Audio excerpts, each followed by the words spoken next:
Dozens of protesters have also been arrested over the past several days, including 5 men who are jailed on domestic terrorism charges. 3 of the men were accused of plotting to attack President Obama's campaign headquarters, Mayor Rahm Emanuel's home, and other targets. The arrests of the men dominated the news coverage here in Chicago leading up to Sunday's march. Lawyers for the men say they were entrapped by government informants. Michael Deutsch is an attorney with the National Lawyers Guild.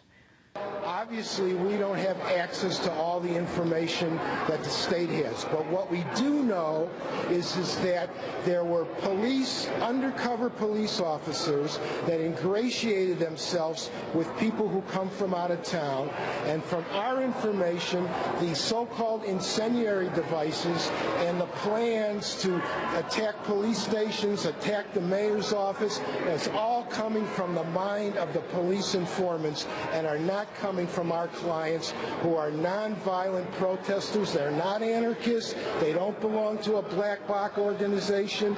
They're involved with nonviolent protests. And what we believe is that this is a way to stir up prejudice against the people who are exercising their First Amendment rights.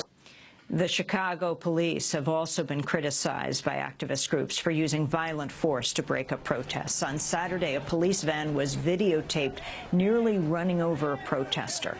Mark Provost of Occupy Boston and Occupy New Hampshire witnessed the incident. Witnessed a young woman hit by a police van, and then he subsequently attempted to run over a protester for approximately 40 yards down a hill, going 10 to 12 miles an hour, not staggered, but fully 10 to 12 miles an hour. I've never witnessed such violence in my life. What happened to these protesters? The woman was hospitalized, and the man only escaped unscathed thanks to the fact that he was 6'7".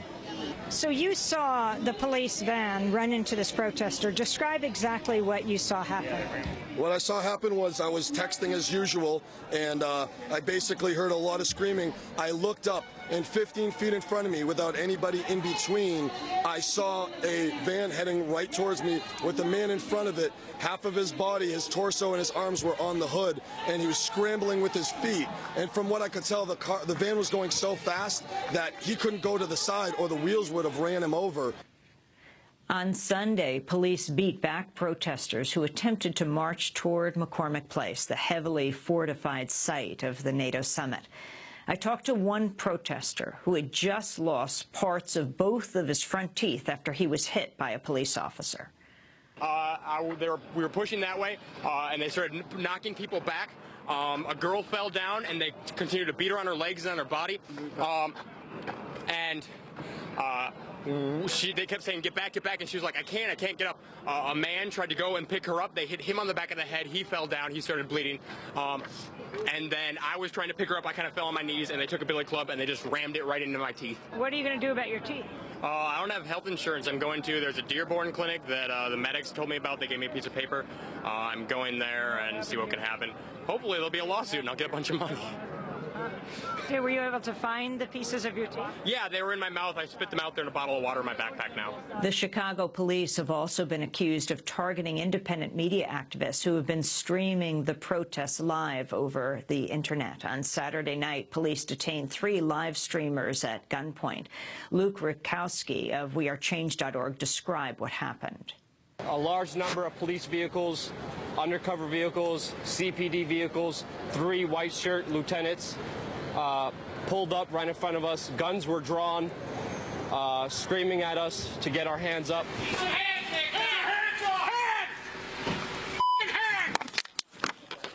We're being raided right now. For those that are watching, we are being raided by the CPD as we speak. I immediately took my hands out, but with a cell phone in one hand. I was recording the whole thing on Ustream with officers coming up to us with guns pointed, and they were screaming, "It's just a cell phone, don't shoot." They repeated that about 5 times. They took my cell phone, threw it on the roof, took us out of the car, put us in handcuffs, asked us some questions, took down all of our information, started banging our hard drives, our camera equipment, our batteries. I think one of our hard drives may be destroyed from the banging that the officers did to it. I was talking to one of the lieutenants and he said, we're just looking for a vehicle that's similar to this. We drive 99 Lexus with New Mexico plates. I don't think there's many New Mexico plates here in Chicago, especially matching that description of that vehicle. And when he said that, he looked down when I was making eye contact and started laughing. But why do you think the police are so threatened by what you do?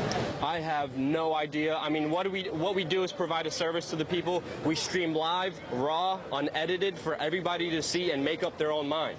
We're here to That's document. Luke Rutkowski of wearechange.org. This is Democracy Now!, democracynow.org, The War and Peace Report. We're in Chicago. Back in a minute. This train is bound for glory. This train, come on. This train is bound for glory. This train, yeah. This train is bound for glory. Don't carry nothing but the righteous and the holy. This train is bound for glory. This train, this train, this train, this train, this train, this train, this train, this train, this train, this train.